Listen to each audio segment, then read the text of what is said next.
നിങ്ങൾ നോമ്പുകാലത്ത് എക്സസൈസോ അല്ലെങ്കിൽ സ്പോർട്സ് ട്രെയിനിങ്ങോ ചെയ്യുന്നവരാണോ എങ്കിൽ ശ്രദ്ധിക്കുക.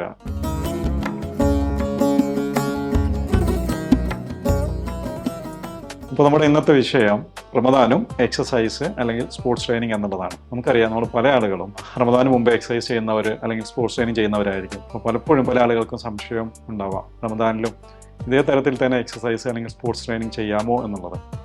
അപ്പോൾ തീർച്ചയായിട്ടും നമുക്ക് റമദാനിലും എക്സസൈസ് അല്ലെങ്കിൽ സ്പോർട്സ് ട്രെയിനിങ് തുടരാവുന്നതാണ്. പക്ഷേ ചില കാര്യങ്ങളിൽ നമ്മൾ ശ്രദ്ധിക്കേണ്ടതാണ്. അപ്പോൾ മെയിനായിട്ട് നമ്മൾ ട്രെയിനിങ്ങിൻ്റെ സമയമാണ് ശ്രദ്ധിക്കേണ്ടത്.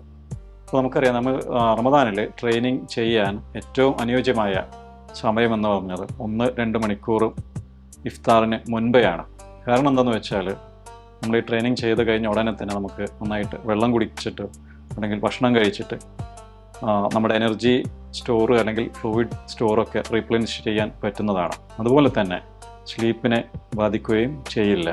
അപ്പോൾ അതുകൊണ്ട് തന്നെ നമ്മുടെ പൊതുവെ ലോ ഇൻറ്റൻസിറ്റി അല്ലെങ്കിൽ മോഡറേറ്റ് ഇൻറ്റൻസിറ്റി സ്പോർട്സൊക്കെ ആണെങ്കിൽ ടെക്നിക്കൽ സെഷന്, അതുപോലെ ലൈറ്റായിട്ടുള്ള അല്ലെങ്കിൽ മോഡറേറ്റ് ആയിട്ടുള്ള കാർഡിയോവാസ്കുലർ ഇൻറ്റൻസിറ്റി എക്സസൈസ് അല്ലെങ്കിൽ നമ്മുടെ റെസിസ്റ്റൻസ് ട്രെയിനിങ് എക്സസൈസൊക്കെ ഈ ഒരു സമയങ്ങളിൽ ചെയ്യാൻ നമുക്ക് സാധിക്കുന്നതാണ്.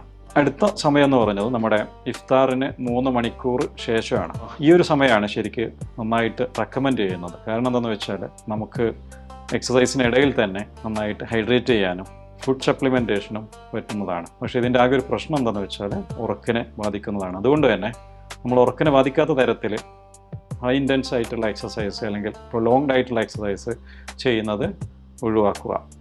പിന്നെ അടുത്ത സമയം എന്ന് പറയുന്നത് നമ്മുടെ അത്താഴത്തിന് 2-3 മണിക്കൂറിന് ശേഷമാണ്.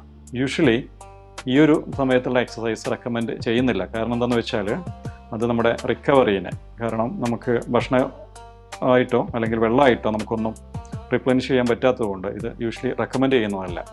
ആയതുകൊണ്ട് തന്നെ ഇപ്പോൾ എന്തെങ്കിലും സാഹചര്യത്തിൽ നമുക്ക് ഈ സമയത്ത് എക്സസൈസ് ചെയ്യേണ്ടി വന്നാൽ പിന്നീടുള്ള സമയത്ത് നന്നായിട്ട് റെസ്റ്റ് എടുത്ത് റിക്കവർ ചെയ്യാൻ പ്രത്യേകം ശ്രദ്ധിക്കേണ്ടതാണ്.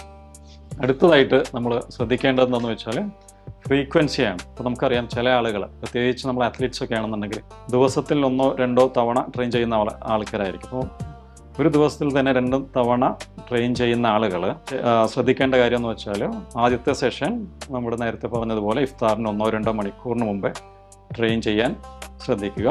ആ ഒരു സമയത്ത് ഫിസിക്കലി എക്സോസ്റ്റീവ് ആവാത്ത തരത്തിൽ എക്സസൈസ് ചെയ്യുക. പിന്നീട് രണ്ടാമത്തെ സെഷൻ നമ്മൾ നേരത്തെ പറഞ്ഞതുപോലെ ഇഫ്താറിന് 2-3 മണിക്കൂറിന് ശേഷം ചെയ്യാനും ശ്രമിക്കുക. അല്ലാത്ത തരത്തിലുള്ള അത്ലറ്റ്സ് അല്ലെങ്കിൽ എക്സസൈസ് ചെയ്യുന്ന ആൾക്കാരുണ്ടാവും. അവർ കഴിയുന്നതും അതായത് ദിവസം ഒരു നേരം എക്സസൈസ് ചെയ്യുന്ന ആളുകൾ ഏറ്റവും അനുയോജ്യമായ സമയം എന്ന് പറയുന്നത് ഇഫ്താറിന് 2-3 മണിക്കൂറിന് ശേഷം ചെയ്യുന്നതാണ്. അടുത്തതായി നമുക്ക് ശ്രദ്ധിക്കേണ്ട കാര്യമാണ് എക്സസൈസ് ഇൻറ്റൻസിറ്റി. അപ്പോൾ നമ്മളെപ്പോഴും ശ്രദ്ധിക്കേണ്ടത്, നമുക്കറിയാം നോമ്പാണ്. അപ്പോൾ അതുകൊണ്ട് തന്നെ ഹൈ ഇൻറ്റൻസിറ്റി എക്സസൈസ് എപ്പോഴും ഒഴിവാക്കുന്നതാണ് നല്ലത്. അതുമാത്രമല്ല, നമ്മളെപ്പോഴും ഒരു പ്രോഗ്രസീവ് ആയിട്ടുള്ള ഇൻറ്റൻസിറ്റി അപ്രോച്ച് എടുക്കുന്നതാണ് ഏറ്റവും നല്ലത്. അതായത് ആദ്യത്തെ ആഴ്ചകളിൽ ലോ ഇൻറ്റൻസിറ്റി അല്ലെങ്കിൽ മോഡറേറ്റ് ഇൻറ്റൻസിറ്റി എക്സസൈസിൽ തുടങ്ങാം. എന്നിട്ട് ബാക്കിയുള്ള ആഴ്ച 2-3-4 ആഴ്ചകളിൽ ക്രമേണ കൂട്ടി കൊണ്ടുവരാം. അടുത്തതായിട്ട് നമ്മൾ ശ്രദ്ധിക്കേണ്ടത് ഡ്യൂറേഷനാണ്. അതായത് എത്ര സമയം നമുക്ക് എക്സസൈസ് ചെയ്യാം എന്നുള്ളത്. നേരത്തെ നമ്മൾ പറഞ്ഞു, കാര്യമായിട്ട് നമ്മൾ എക്സസൈസ് ചെയ്യേണ്ട സമയമാണ് പ്രീ ഇഫ്താർ അല്ലെങ്കിൽ പോസ്റ്റ് ഇഫ്താർ. അപ്പോൾ പ്രീ ഇഫ്താർ കാണുകയെന്നുണ്ടെങ്കിൽ എക്സസൈസ് കഴിയുന്നതും 60 മിനിറ്റിന് താഴെ ഒതുക്കാൻ ശ്രമിക്കുക. പോസ്റ്റ് ഇഫ്താറാണ് ഇപ്പോൾ നമ്മൾ ചെയ്യുന്നത് എങ്കിൽ 60 മുതൽ അല്ലെങ്കിൽ 75 മിനിറ്റിനുള്ളിൽ ഒതുക്കാൻ ശ്രദ്ധിക്കുക. ഇനി എന്തെല്ലാം തരത്തിലുള്ള എക്സസൈസ് നമുക്ക് ചെയ്യാം? നമ്മൾ യൂഷ്വലി അത്ലറ്റ്സൊക്കെ ആണെങ്കിൽ അവരെ സ്പോർട്സ് സ്പെസിഫിക് ട്രെയിനിങ് ഉണ്ടാവും. അതുപോലെ നമ്മൾ അല്ലെങ്കിൽ കാർഡിയോവാസ്കുലർ ട്രെയിനിങ് ഒക്കെ ഉണ്ടാവും. അതിനൊക്കെ പുറമെ എല്ലാ ആഴ്ചയിലും 1-2 സെഷൻ റെസിസ്റ്റൻസ് എക്സസൈസ് അല്ലെങ്കിൽ നമ്മൾ വെയിറ്റ് ട്രെയിനിങ് എക്സസൈസ് ചെയ്യാൻ പ്രത്യേകം ശ്രദ്ധിക്കുക. ഇനി നമ്മൾ ശ്രദ്ധിക്കേണ്ട കാര്യം എന്താണെന്ന് വെച്ചാൽ, ട്രെയിനിങ് എൻവിറോൺമെൻ്റ് ആണ്. അപ്പോൾ നമ്മൾ എക്സസൈസ് പകൽ ചെയ്യുന്ന ആൾക്കാരാണെന്നുണ്ടെങ്കിൽ ഡയറക്റ്റ് സൺ എക്സ്പോഷർ ഇല്ലാത്ത ഇൻഡോർ ആയിട്ട് എക്സസൈസ് ചെയ്യുന്നതാണ് ഏറ്റവും ഉത്തമം. ഇനിയിപ്പോൾ അതിന് സാഹചര്യം ഇല്ലാന്നുണ്ടെങ്കിൽ തണലൊക്കെയുള്ള കൂളായിട്ടുള്ള അറ്റ്മോസ്ഫിയറിൽ എക്സസൈസ് ചെയ്യാൻ പ്രത്യേകം ശ്രദ്ധിക്കുക. ഇനി നമ്മൾ ശ്രദ്ധിക്കേണ്ടത് ന്യൂട്രീഷനാണ്. ന്യൂട്രീഷൻ നമുക്കറിയാം, നോമ്പാണ്, നമ്മൾ ഭക്ഷണം കഴിക്കുന്ന തവണകൾ വളരെ കുറവാണ്. അതുകൊണ്ട് തന്നെ എക്സസൈസ് ഒക്കെ ചെയ്യുന്ന സമയത്ത് വളരെയധികം അത്യാവശ്യമാണ് ന്യൂട്രീഷൻ ആവശ്യമായിട്ടുള്ള പോഷകാഹാരങ്ങളും മറ്റൊക്കെ മെയിൻറ്റെയിൻ ചെയ്യുക എന്നുള്ളത്. അപ്പോൾ ന്യൂട്രീഷന് നമ്മൾ ഇപ്പോൾ അത്താഴത്തിന് എപ്പോഴും ശ്രദ്ധിക്കേണ്ടതെന്ന് വെച്ചാൽ, ഗ്ലൈസീമിക് ഇൻഡെക്സ് കൂടിയ ഭക്ഷണം കഴിക്കാൻ ശ്രമിക്കുക.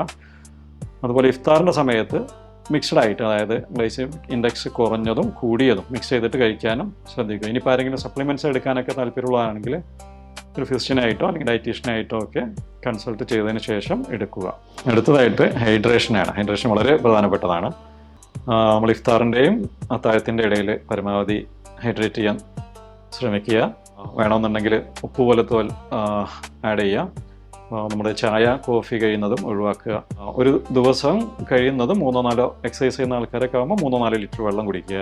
അതുപോലെ തന്നെ നമ്മുടെയൊക്കെ നാട്ടിൽ 12 മണിക്കൂറിലധികം നോമ്പ് നീണ്ടു നിൽക്കുന്നത് കൊണ്ട് അത്താഴം ബാങ്കിന് തൊട്ട് മുമ്പേ ആക്കാൻ പ്രത്യേകം ശ്രദ്ധിക്കുക. അടുത്തതായിട്ട് നമ്മൾ ഉറക്കമാണ്. ഉറക്കത്തിൻ്റെ കാര്യത്തിൽ നമ്മൾ ശ്രദ്ധിക്കേണ്ട കാര്യങ്ങൾ എന്തൊക്കെയാണെന്ന് വെച്ചാൽ കഴിയുന്നതും ഉറക്കിനെ ബാധിക്കാത്ത തരത്തിൽ എക്സസൈസ് ചെയ്യുക. പകല് വേണമെന്നുണ്ടെങ്കിൽ ഷോർട്ട് നാപ്സ് ആയിട്ട് ഒരു 30-40 മിനിറ്റ് നല്ലതാണ്. അപ്പോൾ ഇത്രയും കാര്യങ്ങൾ നമ്മൾ അഡ്രസ്സ് ചെയ്തത് നമ്മളെ അത്ലറ്റ്സ്, എലീറ്റ് ആയിട്ടുള്ള അത്ലറ്റ്സ്, അതുപോലെ നന്നായിട്ട് വിഗ്രസ് ആയിട്ട് ട്രെയിൻ ചെയ്യുന്ന ആൾക്കാരാണ്.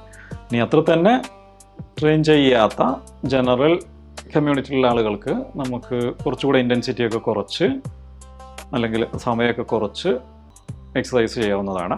അൺട്രെയിൻഡ് ആയിട്ടുള്ള ആളുകൾ കഴിയുന്നതും എക്സസൈസ് ഇഫ്താറിന് ശേഷമാക്കാൻ പ്രത്യേകം ശ്രദ്ധിക്കുക. അതിനുള്ള നമ്മൾ യൂഷ്വലി ഫോളോ ചെയ്യുന്ന റെക്കമെൻഡേഷൻ ഉണ്ടല്ലോ, ആഴ്ചയിൽ 150 മിനിറ്റ് ആയിട്ടുള്ള മോഡറേറ്റ് ഇൻറ്റൻസിറ്റി എക്സസൈസ് അല്ലെങ്കിൽ 75 മിനിറ്റ് വിഗറസ് ഇൻറ്റൻസിറ്റി എക്സസൈസിൽ ഒതുക്കുക. ഇനി അൺഹെൽത്തി ആയിട്ടുള്ള ആളുകൾ, അതായത് ഇപ്പോൾ നമ്മൾ ഷുഗർ അല്ലെങ്കിൽ ഹാർട്ടിന് അസുഖമുള്ള അല്ലെങ്കിൽ കുറേ കാലമായിട്ട് മറ്റുള്ള വല്ല അസുഖം കാരണം സ്ട്രഗിൾ ചെയ്യുന്ന ആളുകൾ എക്സസൈസ് റമദാനിൽ കണ്ടിന്യൂ ചെയ്യുന്നതിന് മുമ്പായിട്ട് നമ്മുടെ ഫിസിഷ്യനായിട്ട് കൺസൾട്ട് ചെയ്ത് സമ്മതമൊക്കെ മേടിച്ചതിന് ശേഷം മാത്രമേ റമദാനിൽ എക്സസൈസ് തുടരാവൂ. അല്ലെങ്കിൽ ആദ്യമായിട്ട് റമദാനിൽ എക്സസൈസ് തുടങ്ങാൻ പ്ലാൻ ചെയ്യുന്ന ആളുകളും ഫിസിഷ്യനൊക്കെ ആയിട്ട് കൺസൾട്ട് ചെയ്തതിന് ശേഷം മാത്രം തുടങ്ങുക.